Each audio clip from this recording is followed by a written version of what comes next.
Monsieur le représentant du maire de Semekodji, le secrétaire général, vous avez devant vous la population de Semekodji.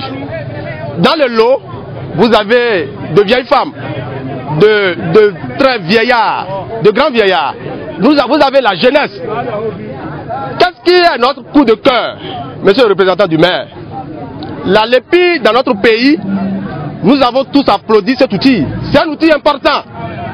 Maintenant, qu'est-ce qui se passe? Il y a une bonne partie de la population de Semekodji qui a écarté. 38 000 personnes ont écarté de cette lépine. Les élections sont pour le 27, disons pour quelques jours. Tout ce monde que vous voyez, tout ce monde n'a pas été pris en compte. Ils n'ont pas été enrôlés, ils n'ont pas été enregistrés. Vous pensez que vous allez faire le développement sans cette population? Monsieur le représentant du maire, vous allez nous dire, vous allez dire au maire de notre part que tant que cette population, tout ce monde-là ne sera pas enrôlé, enregistré, il n'y aura pas élection.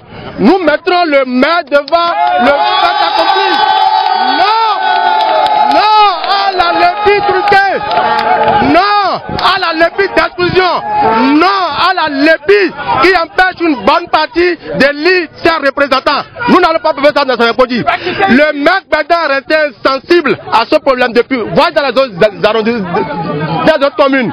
Les maires descendent pour voir comment l'opération se passe.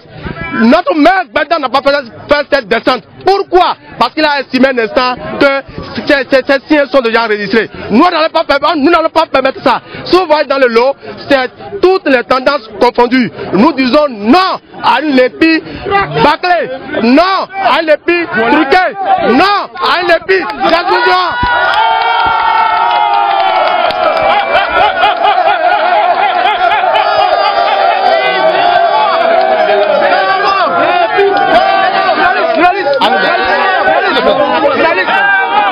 mi don to afọze do te to me ton e wa fi na do yi oho he mi do wa to jre he me bo so ipo no he to fi to jre he me le do ba si te mu e na ho mi ton ete yi tu kla mi to he mi wa fi to jre he me wa do le pi lo mi me po we dro te le pi lo nu dagbe we na nu kan yi to ton le pi we amo fi le pi wa jedi bo yi do mu na de medele po susu to commune se me poji to me we ye ma kiya susu we ma zedo molo me susu ye to we me to avivi na ye ma na e jiro je na do ti ga yi vote na me he ye jiro ene to mi wa fi to jira e me boto di do na mi do molo mi ni do na me gbeda do mlo ni se akwa gbe mi ton ho he mi wa fi to jira e me ne me do pro po e ka ti to fi mi ni temu e mi ton le pi lo ye ni vojirado e ma kai mo be mi ma jiro le pi ba mi do mo bo do ndo mepo me de we la ma to e we ji to e to to e me mi na ho kondo me hu we la ma to e o ma e do we ji to e to to e me na ho kondo me de we la ma to me de we la ma to ha we mi na ho we do to e ji to e to to e me na ho kondo mi me nyonu se me poji to le mi ma mo nde boto wiwa ye do mi ni be ile pi mi me da ma be ile pi ye ka do le pi lo na yi be na no mo boyan mi ma gba le pi lo ni amo ne me bi wa yi da yi mi he mi na be ile pi me bi ma yi me yi ewe u ka me ko yi uwe zo ma jro le pi lo bo mi to esi hungbe jiri bo mi to esi se me poji ma yi ya yi ton bo mi do esi lo bo mi to esi hungbe jiri bo mi to esi se me poji ma yi ya yi ton bo mi do esi lo bo mi do esi hungbe jiri bo mi to esi se me poji ma yi ya yi ton bo mi do esi lo mi kwa ba mi dokuru mi boro zon ide mi zo egbe e ma zon yela kande e nouvel o to viwo to ganjena idona o mi zon o tito me bo afi egbe yo e ka blo azarebo mais attends les de ko gbe ya donc des mais attends les de ma ko gbe ya o e ka se bo do se do mi do mi zuzoni jawe donc mi ni wa do to mi bo se ko de mi do mi dele o mi go se e wa ka ga gan wo be abi gan do ko me de la wa abi gan to me mi de wa trolo mi aso to mi ye bo me de na do na bo me na se bo wo zunde na dogona et na dogona pour mi doku to mi ro. Merci beaucoup, nous rendons compte fidèlement de votre message. Merci. Merci beaucoup. Nezomba se me koji completo aglevu e baidi na ji harukora hagba se me koji to rabo ira yi harona mi hade na jiro iri tembo ji harami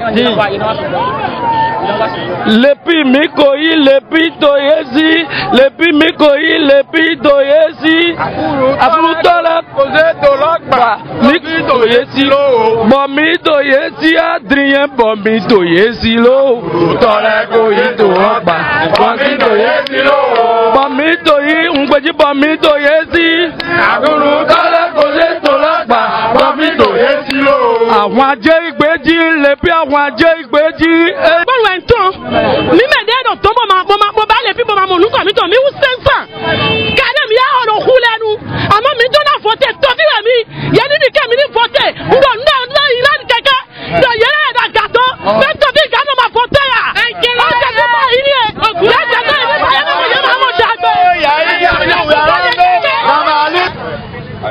me po e dro le pi lo amo alodeji e ba le pi lo do e ma yon le pi de na de medele po yi medele mi le ba igbera do gbe to gbe po ta ipo bo imo yi madam ro gbere mele do to hu ra mi nu makaka no mo bo mi na do mro mi to le pi ba me po e igbera le pi be me na mi ko e bo mi to le pi ba ile ne ye lo su igbere ne be afun don a ete ni e Mila Mato, d'accord. Ah bien, même moi. Voilà.